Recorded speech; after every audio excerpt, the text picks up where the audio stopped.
ஒரு கிரைம் அக்யூஸ்டை இப்போ இப்படி உட்கார வச்சிருக்கேன்னா அந்த ஸ்டேஷனுக்கு வரவும் போகிறவங்களாம் அவனை அடிப்பான். சில வழக்கு வந்து அவருடைய தலைமையில் ஒரு டீம் மாரி போடுவார், அல்லது எஸ்ஐ தலைமையில் ஒரு டீம் மாரி போடுவாங்க. வெறும் கான்ஸ்டபிள் மட்டும் அனுப்பிவிட்டு நீங்கள் போய் விசாரிச்சு தூக்கிட்டு வாங்கன்னு சொல்லி யாருமே எந்த வழக்குலையும் அப்படி பண்ண மாட்டாங்க. அதை வந்து எப்படின்னா அது ஒரு புரோட்டோக்காலே இல்லை, அது போலீஸுடைய புரோட்டோக்காலே இல்லை. நீங்கள் ஒன்றும் எடுத்து பாருங்கள் லிஸ்ட்டு, 100 பேர் வீட்டில் திருட்டு போச்சுன்னா அதில் ஒரு 60 பேர் வீட்டுக்கு திருட்டு போன பொருளை ரெக்கவரியே வரல. உண்மையில அங்கேருந்து நேராக கிளம்பி இங்கே வந்தானா இல்லை கிளம்பி வேறு எங்கன்னா சுற்றிட்டு வந்தானா இவ்வளவும் விசாரிக்கணும். ஏன்னா எடுத்தோன்னு ஒரு புகார் சொல்லிட்டாங்கன்றத குற்றவாளி கண்டுபிடிச்சி எந்த போலீஸும் போவாங்க. ஆனால் இந்த விஷயத்தில் அந்த பெண்மணியுடைய கன்ஃபெஷனே எதுவுமே இல்லை. போர்டு வச்சுட்டு கையில் காட்டினீங்களா இல்லையா, ஜஸ்டிஸ் ஃபார் ஜெயராஜ் ஃபினிக்ஸ்ன்னு காட்டினீங்களா இல்லையா? அப்போது இதுதான் இன்றைய தமிழக முதல்வருடைய எதிர்கட்சியாக இருக்கும்போது ஒரு பேச்சு, ஆளுங்கட்சியாக இருக்கும்போது மாற்றி பேச. இதை வந்து உண்மையிலே எதிர்கட்சிகளோ அல்லது சோசியல் மீடியாவில் பொதுமக்களோ இது ஒரு பேசு பொருள் ஆக்காமல் இருந்தால் அப்படி ஒரு சம்பவம் நடந்தால் முதல்வருக்கே தெரிஞ்சிருக்கேன். உண்மையில இல்லையா? காவல்துறையினும் போது உங்களுக்கு என்ன வரையறைன்றது காவல்துறைக்கு தெரியாது. அப்போ ஒபேத ஆர்டர் தான் காவல்துறையை பொறுத்தவரையிலையும் ஒபேத ஆர்டர், அதெல்லாம் மாற்று கருத்துன்னு சொல்ல. அதே நேரத்தில் உயிரை கொட்டுற அளவுக்கு உங்களுக்கு யார் அதிகாரம் கொடுத்தது? அப்படி அவனை கொண்டுட்டு நீ எந்த அதிகாரி சொன்னால் நீ கொண்டுட்டேன்னு சொன்னால் அப்போ நீ குற்றவாளி தானே. ஏன்னா அது சட்டத்துக்கு உட்பட்ட செயல்னு அடிப்படை அறிவு இல்லாதவங்க கூட தெரியும் இல்லையா? அதனால் அவங்க வந்து கோரிக்கை வச்சு போராடுறாங்கன்னு சொன்னால் அதெல்லாம் லாஜிக்கே இல்லை. பவுடரு கஞ்சாலாம் ஜெயிலில் பிடிச்சி வச்சிருக்கிற அதெல்லாம் கரைச்சி அவனை குடிக்க வச்சு குடித்த உடனே வாந்தி எடுத்து ஸ்பாட்லேயே காலி ஜெயிலில். கொடூர மரணம். இந்த கொடூர மரணம், சிறைத்துறை பண்ண கொடூர மரணத்துக்கு துணை போனது முதல்ல காவல்துறை, 2வது மருத்துவத்துறை, 3வது நீதித்துறை. என்னப்பா வழுக்கி விழுட்டேன், என்னப்பா வழுக்கி விழுட்டேன், என்னப்பா வழுக்க ஏண்டா 5 பேரும் ஒரே மாதிரியாடா வழுக்கி விழுந்தேன்னு சொல்லி லாஜிக்கே கேட்கலாம் இல்லை கேட்க. ஏங்க நீங்கள் ஜெயராஜ் ஃபினிக்ஸ் விஷயத்தில் நடிகர்கள் மட்டும் இல்லை, இங்கே சமூக செயற்பாட்டாளர்கள், முற்போக்காளர்கள், இவங்களெல்லாம் இப்போ தான் எங்கடா அவனுங்கெல்லாம் தேடி தேடி கண்டுபிடிக்க வேண்டியது. யாருமே காணலை, கண்ணில் கிடைக்கல.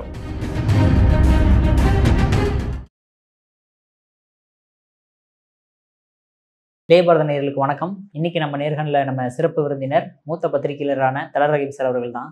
சார் வணக்கம். வாங்க. அஜித்குமாரோட கேஸ் கிட்டத்தட்ட நிறைவுக்கு வந்துருச்சு தான், ஏன்னா சிபிஐட்ட ஒப்படைச்சிட்டாங்க.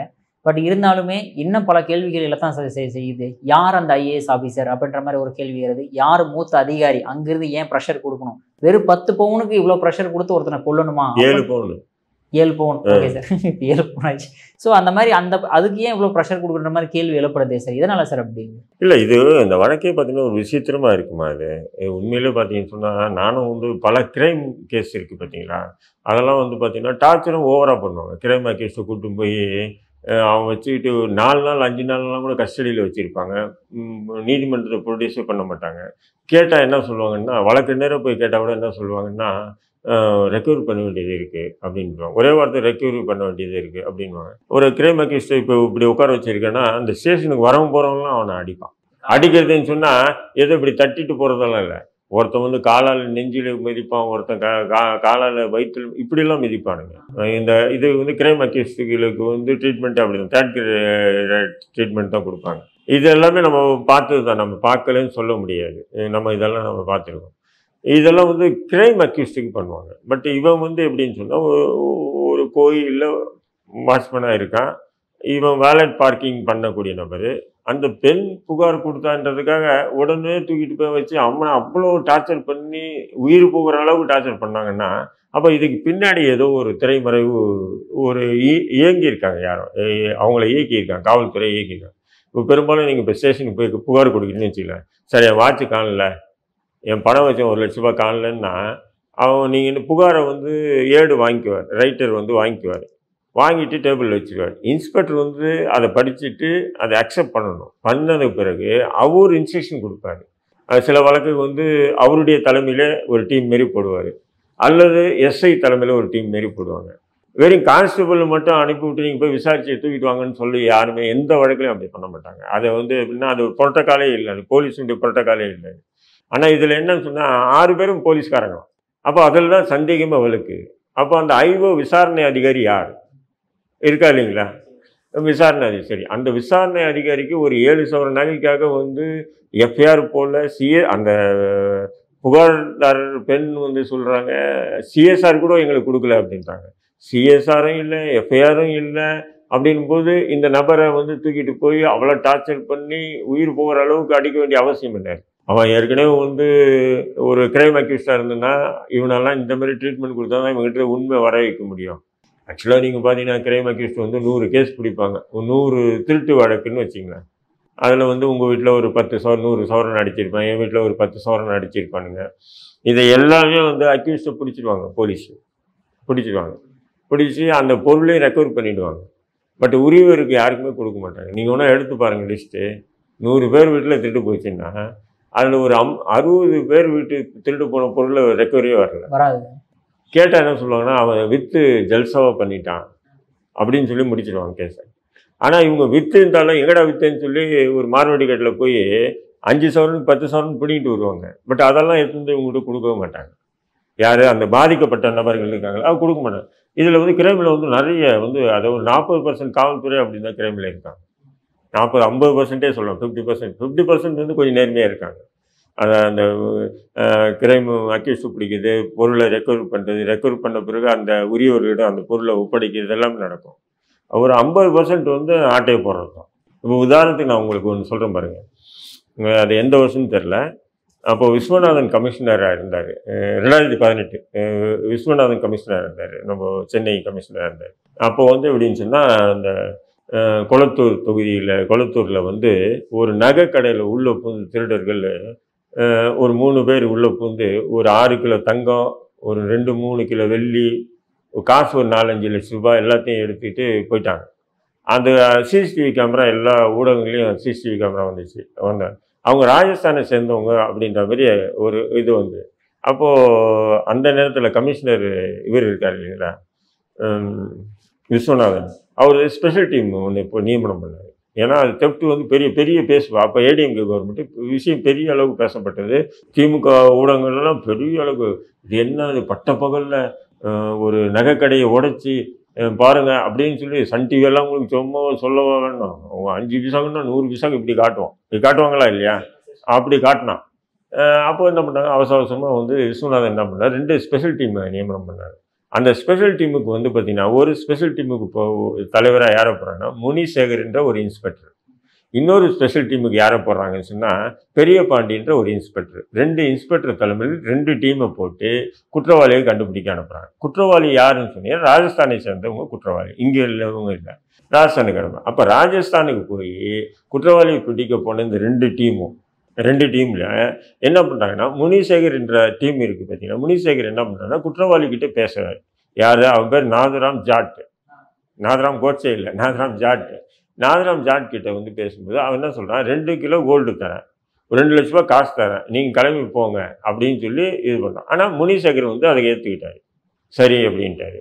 ஆனால் பெரிய பாண்டி வந்து என்ன சொல்கிறான்னா, அதெல்லாம் முடியாது, மொத்த கோல்டு ரெக்கவர் பண்ணணும், வெள்ளி ரெக்கவர் பண்ணணும், அவனுடைய காசையும் ரெக்கவர் பண்ணணும், ப்ளஸ்ஸு அவனுக்கு கைது பண்ணி டோட்டலாக அவங்களை கைது பண்ணி நம்ம கூட்டும் போகணும். இதுதான் வந்து பெரிய பாண்டியுடைய திட்டம்.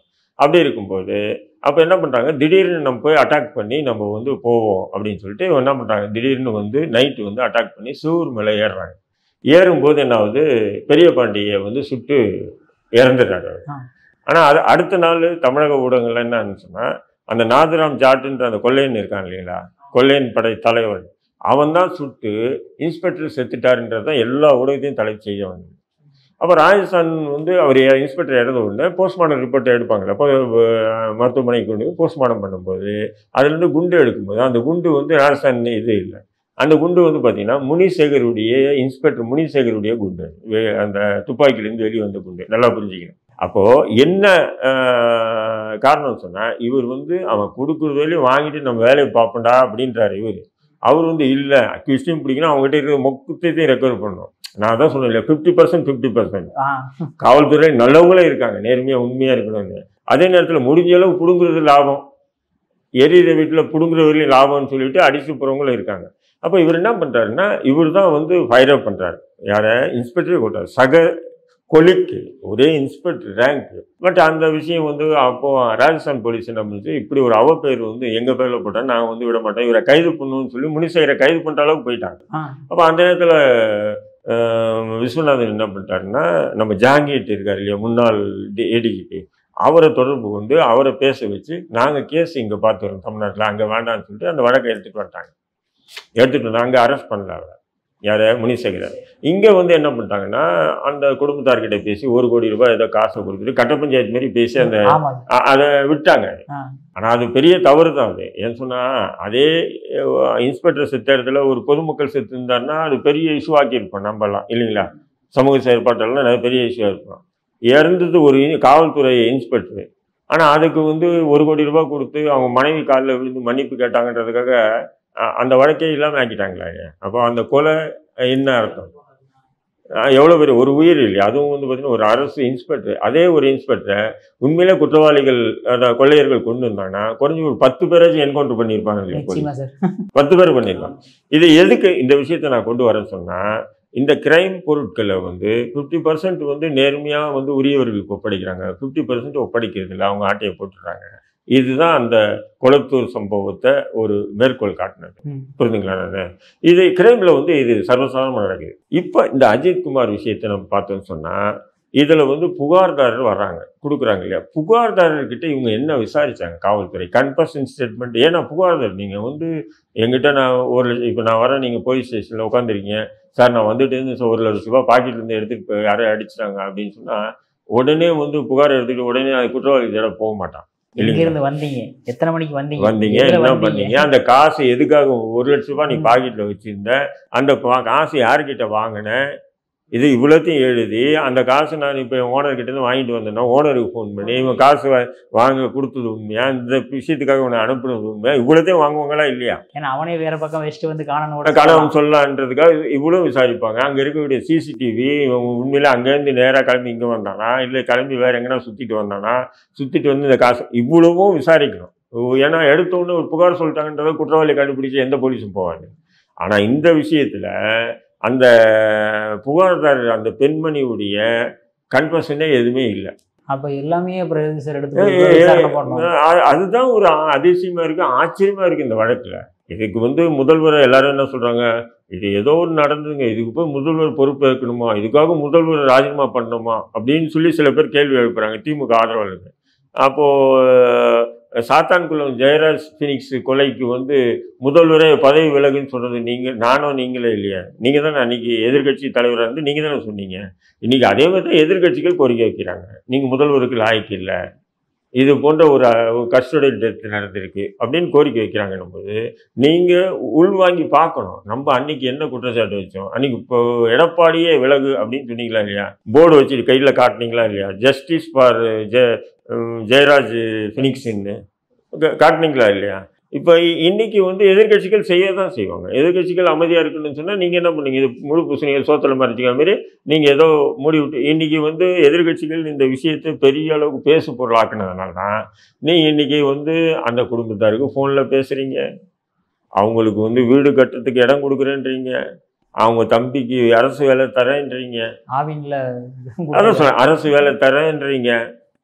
இதை வந்து உண்மையிலே எதிர்கட்சிகளோ அல்லது சோசியல் மீடியாவில் பொதுமக்களோ இது ஒரு பேசு பொருள் ஆக்காமல் இருந்தால் அப்படி ஒரு சம்பவம் நடந்தால் முதல்வருக்கே தெரிஞ்சிருக்காரு. உண்மையில இல்லையா.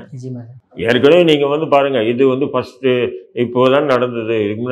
இது ஏற்கனவே வந்து விக்னேஷ் என்ற பையன் இதே வைணவரத்தில் அந்த செக்ரட்டரியேட் காலனி காவல் நிலையத்தில் அடித்து கொன்னீங்க. அப்போ நீங்கள் சட்டமன்றத்தில் என்ன சொன்னீங்க, எதிர்கட்சிகள் அந்த பிரச்சனையை எடுக்கும்போது அவன் மாரடைப்பால் இறந்தான், அரசுக்கு கீழ்த்தரமான அரசியல் பண்ணுது எதிர்கட்சி. நீங்கள் கடைசி நீங்களே என்ன பண்ணீங்க, அடுத்த நாள் அதே சட்டமன்றத்தில் அந்த இறந்த குடும்பத்தை விக்னேஷுக்கு 10 லட்ச ரூபாய் கொடுத்தேன்னீங்க. ஏன் 10 லட்சம், அவர் தான் மாரடைப்பில் இறந்தார், 10 லட்ச ரூபாய் ஏன் கொடுத்தேன்னு எதிர்கட்சி பிரச்சனை இருக்கும்போது அதுக்கப்புறம் என்ன பண்ணுறீங்க, இல்லை அவங்க தான் அடித்து கொண்டு இருக்காங்க அப்படின்னு சொல்லிட்டு அந்த காவல்துறை மீது நடவடிக்கை எடுத்து கைது பண்ணுறாங்க. இருக்காதுங்களா. அப்போது முதல்ல நீங்கள் சட்டமன்றத்தில் சொன்னீங்களா மாரடைப்பில் இறந்தாங்கன்னு, அது வந்து உண்மையிலே காவல்துறை சொன்னதை நீங்கள் சொன்னீங்களா? அப்போ காவல்துறை உங்களை தவறாக மிஸ்கைட் பண்ணியிருக்காங்கன்னு அர்த்தம். அப்போ உயர் அதிகாரிகள் அத்தனை பேர் நீங்கள் என்ன பண்ணியிருக்கணும், தொலைச்சி போடும் தொலைச்சி. நீ என்னடா நீ என்ன நடந்ததுன்னு சொல்லாமல் என்னை தேவையில்லாமல் எனக்கு அரசியல் தலைகுனியை வச்சிங்க இல்லையா அப்படின்னு நான் சம்மந்தப்பட்ட அதிகாரிகளே நீக்கிடணும். அல்லது காவல்துறை எல்லாத்தையும் சொல்லியும் கூட உங்கள் கவர்மெண்ட்டு கெட்ட பேர் வரக்கூடாதுன்னு நீங்கள் முழு பூசணிக்காய் சோத்தலை மறைக்கிற மாதிரி மாரடைப்புன்னு சொன்னீங்களா? ரெண்டுத்தில் ஒன்று தானே இருக்கும். அப்போது இதுதான் இன்றைய தமிழக முதல்வருடைய நிலை. எதிர்கட்சியாக இருக்கும்போது ஒரு பேச்சு, ஆளுங்கட்சியாக இருக்கும்போது மாற்றி பேசுறது. இப்போ என்னை போன்ற நபர்கள் திமுகவுக்கு எதிராக பேச வேண்டிய காரணமே வந்து அதுதான். ஏன்னு சொன்னால் ஒரு நிலையான ஒரு செயல்பாடு இல்லை. இவங்க எதிர்கட்சியாக இருந்தாங்கன்னா கோபேக் மோடின்னு சொல்லுவாங்க, இவங்க ஆளுங்கட்சியாக மாறினாங்கன்னா கம்பேக் மோடின்னு சொல்லுவாங்க. கேட்டால் அரசு முறை பயணமாக வரக்கூடிய பிரதமரை நாங்கள் எப்படி வரவேற்காமல் விடுவோனோம் அப்படின்றாங்க. அப்போது நீங்கள் எதிர்கட்சியாக இருக்கும்போது அரசு முறை பயணமாக வராமல் பிரதமர் கஞ்சா விற்கிறதுக்காக வராரு என்ன சார்? இல்லை கருவாடு விற்க வராரா? அப்போவும் அரசு முறை பயணத்துக்கு தானே வராது. அப்போ எந்த அளவுக்கு அரசியலில் வந்து இவங்க மக்களை குழப்பத்தில் திமுக கொண்டு வருது பாருங்க. இதுக்காக தான் நான் வந்து திமுகவினுடைய செயல்பாடுகளை கடுமையாக எதிர்க்கு. ஒரு நிலைப்பாடில் இருங்க. ஒன்று எதிர்த்துருங்க, இல்லை ஆதரிங்க. இருக்கா இல்லையா? ஒன்று எதிரியாரு, இல்லை நண்பனாரு, துரோகியா இருக்காரு. இதுதான் என்னுடைய கோரிக்கை. ஆனால் இப்போ வந்து இப்போ 5 போலீஸ் அடிக்கிற வீடியோலாம் வெளியே வருது சார். எதுக்காக போலீஸ்க்கு அந்த அளவுக்கு மனப்பான்மை அப்படி இருக்குது? இல்லை, அந்த இப்போ வீடியோ வந்தது இல்லைங்களா, நீ பார்த்தேன் நான் அந்த வீடியோ. அந்த வீடியோ வந்து கிரைமில் வந்து அக்யூஸ்டுக்கு அடிக்கிற இதில் ஒரு 5% கூட வரல. ஓ, இன்னும் 95% இதோட அதிகமாக அடிப்பாங்க. ஆமாம் சார், அந்த மிளகா பொடி போன விஷயம். இல்லை அது இல்லை, காலை விரிப்பாங்க, நகத்தில் வந்து பிடுங்குவாங்க, அப்புறம் வந்து இரும்பு பைப்பில் வந்து இது கோணி அல்லது துணி கட்டி அடிப்பாங்க. இதெல்லாம் வந்து டார்ச்சர் வந்து பார்த்தீங்கன்னு சொன்னால் தூங்க விட மாட்டாங்க. அதான் சொன்ன வரவும் போகிறவங்கலாம் அடிப்பாங்க. இதெல்லாம் கிரைமில் வந்து சர்வசாதாரணம். கிரைம் அக்யூஸ்டுன்னு சொன்னால் அவ்வளோ அடி. ஏன்னா அவங்க வந்து கேட்டால் என்ன சொல்லுவாங்க, ஒரே வாரத்தை ரெக்கவரி பண்ணணும் அப்படின்றது தான். அதாவது பொருள் காணாமல் போச்சு, இவன் தான் திருடினா, ஆனால் இவங்ககிட்ட ரெக்கவர் பண்ணணும் இல்லையா? அதுக்காக நாங்கள் வந்து தேர்ட் கிரேட் ட்ரீட்மெண்ட் பண்ணால் தான் எங்களை இவங்ககிட்ட ரெக்கவர் பண்ண முடியும். ஒரே போட்டுருவோம். ஆமாம் சார். ஏன்னா போலீஸ் சம்மந்தப்பட்ட அந்த ஒய்ஃபு அவங்க எல்லாம் தர்ணா பண்ணும்போது கூட சொல்கிறாங்க, மேலதிகாரி சொல்லி தான் என் ஹஸ்பண்டு போய் அவனை அடிக்க போய் இப்படி ஆகிப்போச்சு அப்படின்ற மாதிரி குற்றச்சாட்டு. அவங்க சொல்கிறத வந்து நம்ம நியாயப்படுத்த முடியாது. ஏன்னா இப்போ மேலதிகாரி சொன்னால் நீங்கள் சொல்கிறது உங்கள் புருஷனுக்கு சொல்லுங்க. எனக்கு வந்து டிஎஸ்பி தான் சொன்னார், இன்ஸ்பெக்டர் தான் சொன்னார், எஸ்பி சொன்னாருன்னு சொன்னால் உங்களை விட்டுட்டு போகிறாங்க இல்லைங்களா? அதிகாரி சொன்னாங்கன்றதுக்காக நீங்கள் கொள்ளுவீங்களா? ஏன் உங்களுக்கு தெரியாதா? ஒரு காவல்துறையினும் போது உங்களுக்கு என்ன வரையறைன்றது காவல்துறைக்கு தெரியாதா? இருக்கு இல்லையா? ஒரு இது வரைமுறை இருக்கு இல்லையா? அப்போ ஒபேத ஆர்டர் தான். காவல்துறையை பொறுத்தவரையிலையும் எஸ்பி சொல்லிட்டாருன்னா டிஎஸ்பி கேட்கணும், டிஎஸ்பி சொல்லிட்டா இன்ஸ்பெக்டர் கேட்கணும், இன்ஸ்பெக்டர் சொல்லிட்டா எஸ்ஐ கேட்கணும், எஸ்ஐ சொல்லிட்டா இப்படியே அது ஒரு இதுதான் அது ஒபேத ஆர்டர். அதெல்லாம் மாற்று கருத்துன்னு சொல்ல. அதே நேரத்தில் உயிரை கொட்டுற அளவுக்கு உங்களுக்கு யார் அதிகாரம் கொடுத்தது? எந்த அதிகாரியும் அவனை கொண்டுடுன்னு சொல்ல மாட்டார் இல்லையா? அப்படி அவனை கொண்டுடுன்னு எந்த அதிகாரி சொன்னால் நீ கொண்டுட்டேன்னு சொன்னால் அப்போ நீ குற்றவாளி தானே. ஏன்னா அது சட்டத்துக்கு உட்பட்ட செயல்னு அடிப்படை அறிவு இல்லாதவங்க கூட தெரியும் இல்லையா? அதனால் அவங்க வந்து கோரிக்கை வச்சு போராடுறாங்கன்னு சொன்னால் அதுலலாம் ராஜிக்கே இல்லை. சார் அதே மாதிரி தான் சார். இப்போ வந்து கிட்டத்தட்ட மீடியா எல்லாமே தெரிஞ்சிச்சு போலீஸ் அடிச்சு கொண்டுட்டாங்க அப்படின்னு. இருந்தாலுமே எஃப்ஐஆரில் வந்து இந்த மாதிரி வலிப்பு வந்து இறந்துட்டாருன்னு சொல்கிற அளவுக்கு என்ன சார் அவங்களுக்கு என்ன? இல்லை, அது மட்டும் இல்லை. இப்போ போஸ்ட்மார்ட்டம் ரிப்போர்ட்டு கூட வந்து அப்படி தான் இருக்குது. காயங்கள் இருக்குன்றாங்க. ஆனால் அந்த இவங்க அடித்ததுனால தான் அவர் இறந்தாருன்னு சொல்லிட்டு இன்னும் போஸ்ட்மார்ட்டம் ரிப்போர்ட் வரல. போஸ்ட்மார்ட்டம் ரிப்போர்ட் பெரும்பாலும் வந்து மாநில அரசுடைய என்ன சொல்லுதோ அதுதான் வரும். ஏன்னா போலீஸ் என்ன சொல்லுதோ அதான் போஸ்ட்மார்ட்டம் ரிப்போர்ட். மாற்றியெல்லாம் வந்து வானத்திலிருந்து குதிச்ச தேவதூதர்கள்லாம் இல்லை மருத்துவர்கள். புரியுதுங்களா உங்களுக்கு? போலீஸ் என்ன சொல்கிறேன், இதுக்கு உதாரணம் நான் பலரும் சொல்லுவேன். அது ஒன்றே ஒன்று சொல்லுவேன். 98 இதேமாரி திமுக ஆட்சி ஜெயிலில் வந்து பார்த்தீங்கன்னா பாக்ஸர் வடிவேல்னு ஒருத்தனை அடிச்சே கொண்டாங்க. எங்கள் கண்ணு முன்னாடி நடந்தது. அடித்தே கொலை பண்ணாங்க. ஆனால் அவன் அதுக்கப்புறம் சிறையில் கலவரம் நடக்குது. கலவரம் நடந்ததுனால எங்களுக்கு வந்து நேர்காணல் மனுவெல்லாம் எதுவும் வரல. அது பிறகு ஒரு 10 நாள் கழிச்சு நேர்காணல் வரும்போது அப்போ நான் சொல்கிறேன், இந்த தேதியுடைய பேப்பரெல்லாம் எனக்கு வேணும்னு. அப்போ வாங்கின்னு வந்து கொடுக்குறாங்க. அந்த பேப்பரில் என்ன போட்டிருக்கான்னு சொன்னீங்க நான் பார்க்குறேன். அதாவது திடீர்னு இரவு தூங்கிட்டு இருக்கும்போது ஒரே கத்தனாப்பில் யார் பாக்ஸர் வடிவேல். உடனே வந்து வார்டர்களும் சிறை மருத்துவர்களும் சேர்ந்து அவர் ஆம்புலன்ஸில் கொண்டு போய் ஜிஹெச்சில் சேர்த்து அட்மிட் பண்ண மாதிரியும், ஜிஹெச்சில் வந்து தீவிர சிகிச்சை பிரிவில் சேர்த்து ஒரு 4 மணி நேரம் வந்து தீவிரமாக சிகிச்சை அளிச்சும் பலன் இல்லாமல் ஒரு உயிர் போயிட்டதா பத்திரிகையில் போட்டிருக்கான். புரியுதுங்களா உங்களுக்கு? அப்போ போஸ்ட்மார்ட்டம் ரிப்போர்ட் அப்படி தான் வருது. ஆனால் கண்ணு முன்னாடி அடித்து அவனுடைய உடலெல்லாம் பிளேடால் கீறி மிளகாத்தூளை தூவி பவுடரு கஞ்சாலாம் ஜெயிலில் பிடிச்சி வச்சிருக்கிற அதெல்லாம் கரைச்சி அவனை குடிக்க வச்சு குடித்த உடனே வாந்தி எடுத்து ஸ்பாட்லேயே காலி ஜெயிலிட்டாங்க. கொடூர மரணம். இந்த கொடூர மரணம், சிறைத்துறை பண்ண கொடூர மரணத்துக்கு துணை போனது முதல்ல காவல்துறை, 2வது மருத்துவத்துறை, 3வது நீதித்துறை. நீதித்துறை முதற்கொண்டு மேஜிஸ்ட்ரேட் என்ன பண்ணுவான்? போஸ்ட்மார்ட்டம் ரிப்போர்ட் தான் நீங்கள் மேஜிஸ்ட்ரேட்டு. அவங்க ஒன்றும் ஒரு புலன் விசாரணைலாம் நடத்த மாட்டீங்க. புரிதுங்களா உங்களுக்கு? மேஜிஸ்ட்ரேட் வருவார், போஸ்ட்மார்ட்டம் ரிப்போர்ட்டை பார்ப்பார், பார்த்துட்டு என்ன பண்ணார், பாடியை எப்படி பார்ப்பார். கரெக்ட், இது வந்து மாரடைப்பு தான். ஏன்னா போஸ்ட்மார்ட்டம் ரிப்போர்ட் தானே. இப்போ வந்து ஸ்ரீமதி வழக்கு என்னாச்சு? போஸ்ட்மார்ட்டம் ரிப்போர்ட் வச்சு ஹைகோர்ட்டு சொல்லிட்டாங்கல்ல, தற்கொலைன்னு சொல்லி போஸ்ட்மார்ட்டம் ரிப்போர்ட் வந்துருக்கு, எப்படி இவங்களை கைது பண்ணுன்னு சொன்னாங்களா இல்லையா? அதனால் நீதித்துறைக்கு என்ன தெரியும்? அப்போ மருத்துவம், இப்போ ஒருத்தனை கையை உடைச்சி கூப்பிட்டு போகிறாங்க, நீங்கள் ஹாஸ்பிட்டலுக்கு கூப்பிட்டு போய் ஒன்றும் இல்லை, அவசரத்துக்கு நம்ம போயிட்டே இருப்போம், ஒரு கீழே ஒரு வெட்டு விழுந்துடும், ஏதோ பிளட் மாரி கீழே ஏதோ வெட்டி அவசரமாக சார் ட்ரீட்மெண்ட் பண்ணுங்க சார், இதுமாரி வந்தேன் சார், வழியில் இதுக்கு அந்த தகரம் கழிச்சிச்சு அப்படின்னா, இல்லையே இது வெட்டுப்பட்ட மாதிரி இருக்கே, டாக்டர் சொல்லுவான், வெட்டுப்பட்ட மாதிரி இருக்கே, ஏய் நர்ஸ் ஏஆர் போடு, போலீஸுக்கு இன்ஃபார்ம் பண்ணு, அதுக்கப்புறம் தான் ட்ரீட்மெண்ட்டை கொடுப்பாங்க. ஒருத்தனை கையை உடைச்சி ரத்தம் சொட்டு சொட்டா கூட்டு போலீஸ் போகிறாங்க, அது ஒருத்தனை கூட்டு போனால் பரவாயில்ல, 5 பேரை கூட்டு போகிறாங்க கையை காலை உடைச்சி, இவங்க வந்து கட்டு போட்டு அனுப்புகிறாங்க இல்லையா? அப்போ காவல்துறை, ஆமாம் நான் தான் உடைச்சேன், கை கட்டு போட்டு அனுப்பு, அது கேட்கக்கூடாது சட்டம். அதாவது அது மருத்துவ ரீதியாக வந்து பார்த்தீங்கன்னா காவல்துறை பண்ணது, அது வந்து சட்டத்தை அவங்க கையில் எடுத்துகிட்டு அவனை கையை உடைச்சிருக்காங்க, காலை உடைச்சிருக்காங்க, நம்ம இது ட்ரீட்மெண்ட் பண்ண மாட்டோம், மருத்துவத்துறை சொல்கிறது தயார் இல்லையே, சரி இவங்க கட்டு போட்டு அனுப்புகிறாங்க. மேஜிஸ்ட்ரேட்டுக்கு முன்னாடி இப்போ நிற்கிறாங்க 5 பேரும், என்னப்பா வழுக்கி விட்டேன், என்னப்பா வழுக்கி விட்டேன், என்னப்பா வழுக்க, ஏண்டா 5 பேரும் ஒரே மாதிரியாடா வழுக்கி விந்தேன்னு சொல்லி லாஜிக்கே கேட்கலாம் இல்லை, கேட்க. அப்போ இது எல்லாமே இந்த சிஸ்டமாக வந்து பார்த்தீங்கன்னு சொன்னால் இது ஒரு விதமான அரச பயங்கரவாதம்ன்றது. இப்போ இன்றைக்கி கூட வந்து அந்த குற்றவாளியாக கைது பண்ணியிருக்காங்க, இப்போ வழக்கு சிபிஐக்கு மாற்றிருக்கு. இப்போ சிபிஐன்னு சொன்னால் அவங்க ஒன்றும் வானத்துக்கு குறித்து தேவதூதர்கள்லாம் இல்லை, 4-5 மூலெல்லாம் இருக்கும் அவங்களுக்கு, அப்படியெல்லாம் இல்லை, அவங்களும் ஒரு போலீஸ் தான். ஐபிஎஸ்ல இருந்து வரதான் சிபிஐயில் இருப்பாங்க, சிபிஐலேருந்து தான் இது வைப்பாங்க. அவங்க என்ன பண்ணுவாங்கன்னா விசாரணையை அவங்க பண்ணுவாங்க, எப்படி தமிழக அரசு பண்ணுச்சு அதே மாதிரி தான் பண்ணுவாங்க. என்னென்னா இன்ஃப்ளூயன்ஸ் யூஸ் பண்ண முடியாது. இப்போ உதாரணத்துக்கு எனக்கு நான் அதில் தொடர்பு இருக்குதுன்னு வச்சுக்கலாம், நான் உங்கள்கிட்ட சொல்கிறேன், சிபிஐ கிட்ட சொல்லி ஏதாவது கொஞ்சம் பண்ணுங்க எனக்கு பிரச்சனை அப்படின்னா, நீங்கள் வந்து இன்ஃப்ளூயன்ஸ் யூஸ் பண்ணிங்கன்னா அது பலன் அடையாது. இந்த விஷயத்துக்காக அதே நேரத்தில் சிபிஐ கூட சென்ட்ரல் கவர்மெண்ட் இன்ஃப்ளூயன்ஸ் யூஸ் பண்ணால் ஓகே. அமித்ஷா ஃபோன் பண்ணி அந்த தலையிடாதெல்லாம் விட்டுருவாங்க அவங்க, ஏன்னா அவங்க சிபிஐ சென்ட்ரல் கவர்மெண்ட் கட்டுப்பாடு, புரியுதுங்களா இல்லையா? அதே நேரத்தில் ஒரு என்ன திருப்தின்னா, இப்போ அவங்க பண்ணியிருக்காங்கன்னா இது போலீஸே விசாரிச்சாங்கன்னா நீதி கிடைக்க வாய்ப்பு இல்லை, சிபிஐ விசாரித்தாங்கன்னு சொன்னால் இதில் என்ன உண்மை இருக்குது, எதுக்காக காவல்துறை ஒரு சாதாரணமான ஒரு 7 சவரன் நகைக்கு ஏற்கனவே முன்ன பின்ன திருடம் இல்லை, அவனுக்கு எந்த ஒரு சின்ன கேஸும் இல்லை, அப்படிங்கும்போது இவ்வளோ கொடுமையாக உயிர் போகிற அளவுக்கு அடித்து அவனை கொடுமைப்படுத்தி எதுக்கு சாகடிச்சாங்க அப்படின்ற இந்த கவலை, இந்த ஒரு கேள்வி நமக்கு இருக்குது. இந்த கேள்விக்கு பதில் கிடைக்குமா அப்படின்றத சிபிஐ இருக்கும். ஓகே, கடைசியாக ஒரே ஒரு கொஸ்டின் சார், இந்த அதிமுக பிரிவில் நீங்கள் சொன்ன மாதிரி பெனிக் ஜெயராஜ் கொலை வழக்கில் வந்து சரி அரசியல்வாதிகள் அரசியல் பண்ணாங்க, ஓகே, ஆனால் சினிமா பிரபலங்கள் எல்லாருமே குரல் கொடுத்தாங்களே சார், ஒருத்தர் விடாமல் ரஜினி முதற்கொண்டு எல்லாருமே, சூர்யா, சத்யராஜ் சார் எல்லாருமே கொடுத்தாங்க. ஆனால் இந்த விஷயம் நடந்து இப்போ கிட்டத்தட்ட உறுதியாயிருச்சு, நீதிபதிகள் கேள்வி மேலே கேள்வி கேட்டுவிட்டாங்க, ஆனால் ஒருத்தர் ஒரு ட்வீட் போட கிடையாது சார், போட மாட்டாங்க. திமுகவுடைய ஆதரவாளருங்க அவங்க சார், ரஜினிகாந்த் முதற்கொண்டா.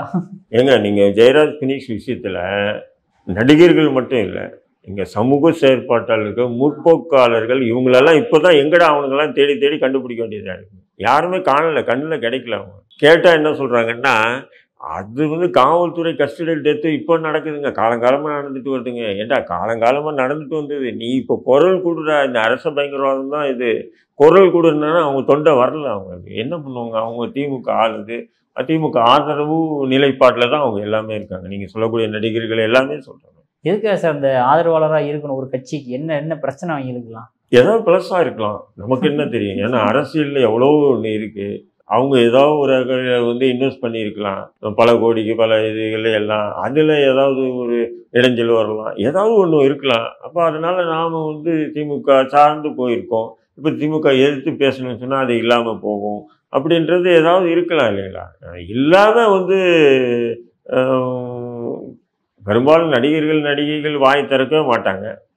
அதுவும் இது போன்ற விஷயங்களுக்கு பொங்கி எழுந்தவங்கெல்லாம் வந்து இன்றைக்கி வந்து சைலண்ட் மூடில் இப்போ எடப்பாடியே சொல்லியிருக்காரா இல்லையா, ஜெய்பீம் படம் பார்த்துட்டு வந்து கண்ணீர் சிந்தியது முக்கியம் இல்லை முதல்வரே, நல்ல கேள்வி அது. பார்த்தீங்களா இல்லையா? கண்ணீர் சிந்தியது முக்கியம் இல்லை முதல்வரே, இங்கே நிஜ இது வாழ்க்கையில் ஒரு விஷயத்தை நீ கண்ணீர் சிந்துங்க அப்படின்னு சொன்னார் இல்லையா? அது எவ்வளோ பெரிய விஷயம் அது. படம் பார்த்துட்டு வந்து ஐயோ கொடுமை நடந்திருக்கு, கொடுமை நடந்தது தான். அப்போ நீங்கள் சிந்தும் போது நாங்களும் சிந்தணும், இல்லைன்னு சொல்லலை இல்லையா? நீங்கள் வேதனைப்பட்ட மாதிரி நாங்களும் பட்டோம். ஆனால் நாங்கள் இன்றைக்கி அஜித்குமார் விஷயத்தில் வேதனைப்படுறோம். ஆனால் நீங்கள் அஜித்குமார் விஷயம் வேதனைப்படலையே. இப்போ இந்த இஷ்யூ பெருசானதுக்கப்புறம் தான் என்ன பண்ணுறீங்க, வேறு வழி இல்லாமல் ஃபோன் பண்ணுறது. இதில் இன்னொரு விளையாட்டு என்ன தெரியுமா? நேற்று வந்து திமுக சார்பாக வந்து 5 லட்ச ரூபாய் நிதி கொடுக்குறாங்க. நல்லா புரிஞ்சுக்கணும். 5 லட்ச ரூபாய் நிதி கொடுங்க. திமுக 5 இல்லை 50 லட்சம் கொடுக்கலாம். என்ன நீங்கள் கோடிக்கணக்கில் வச்சுருக்கீங்க, ஆயிரக்கணக்கான கோடி நீங்கள் அடித்து வச்சுருக்கீங்க, கொடுக்கலாம். நீங்கள் 5 லட்சம் கொடுத்துருக்கீங்க. கொடுக்கும்போது அமைச்சர் போய் கொடுக்குறாரு. அமைச்சர் கொடுக்கும்போது ஹரிநாடரை ஏன் கூப்பிட்டு போனீங்க? எனக்கு ஒன்றுமே புரியல. சரி, அது வந்து நாடார் ஃபேமிலின்றதுனால ஹரிநாடரை கொடுங்க. இப்போது நீங்கள் வந்து உங்கள் கட்சியில் இருக்கக்கூடிய கீதா ஜீவன் போன்ற நாடார் சமூகத்தை சேர்ந்த அமைச்சர் போயிருந்தா கூட இந்த கேள்வி நான் கேட்க மாட்டேன். ஏன்னா உங்கள் கட்சி அதனால் போயிருக்கலான்னு சொல்லலாம் இல்லைங்களா? நீங்கள் ஹரிநாடரை கூப்பிட்டு போய் அது சோசியல் மீடியாவில் பரப்பலாக வரும்போது என்ன கேள்வி வருதுன்னா, நீங்கள் ஏன்டா தேவையில்லாமல் இவனுக்காக கத்துறீங்க? இவர் ஒரு நாடார் சமூகம் அப்படின்னு சாதியை அம்பலப்படுத்துறதுக்கு உண்டான வேலையை திமுக செய்தா அப்படின்ற கேள்வி எனக்கு வருதா இல்லையா? இல்லை ஹரிநாடர் வந்து திமுக காரனாக இருக்கணும், அல்லது ஹரிநாடர் குறைஞ்சபட்சம் திமுக கூட்டணியிலேயாச்சே இருக்கணும். இப்போ ஒரு முஸ்லீம் இறந்துடாரு, அதில் வந்து தமுக முஸ்லீம் லீக் தலைவர்கள் கூட போகிறாங்கன்னா லாஜிக்காக நம்ம கேள்வி எழுப்ப முடியாது. ஏன்னா அவங்க கூட்டணியில் இருக்காங்க, அவங்க போய் நிவாரண உதவி வழங்க போகும்போது இவங்க கூட போனாங்கன்னு நம்ம ஏற்றுக்கலாம். ஹரிநாடருக்கும் திமுகவுக்கு என்னையா சம்பந்தம்? திடீர்னு அவரு போய் செக் இப்படி நீட்டிட்டு இப்படி கை கொடுத்து போஸ்ட் கொடுக்குறாப்புல. அப்போது நீங்கள் திராவிட மாடல்னு ஒன்று பேசிக்கிட்டு இன்னொரு பக்கம் சாதிய ஒரு சாதியை அம்பலப்படுத்துகிற மாதிரி இன்னும் இல்லையா? சாதி பார்த்து யாரும் அவனுக்காக குரல் கொடுக்கலையே. என்ன சொல்றீங்க? அவன் என்ன ஜாதின்னு யாருக்குமே தெரியும். இப்போ நீங்கள் ஹரிநாடரை வச்சு கொடுக்கும்போது தானே எனக்கே தெரியுது அவர் நாடாரா அப்படின்னு கேள்வி வருதா இல்லையா? இதெல்லாம் திமுகவுடைய விஷமத்தனங்கள் சொல்லுங்கள் சார். உங்கள் அற்புதமான கருத்துக்கள் லேபாதனோட பந்ததற்கு மிக்க நன்றி சார்.